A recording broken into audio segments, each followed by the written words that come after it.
Hello বন্ধুরা, আমি এসে গেছি আমার বাপের বাড়িতে। ওই যে ওই ভদ্রলোক হেঁটে আসছেন, উনি হচ্ছেন আমার হাজব্যান্ডের শ্বশুর মশাই, একমাত্র শ্বশুর মশাই।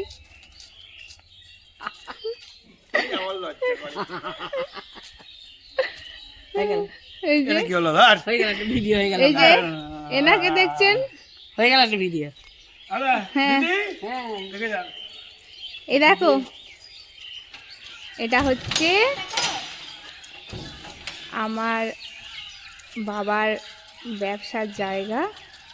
এই ঘর আর পুরনো ঘর ছিল আমার দাদুর সময়ে, সেই ঘর ভেঙে নতুন করে বাবা তৈরি করেছে। আজকে সেই ঘরে উদ্বোধন হয়েছে, পুজো হলো।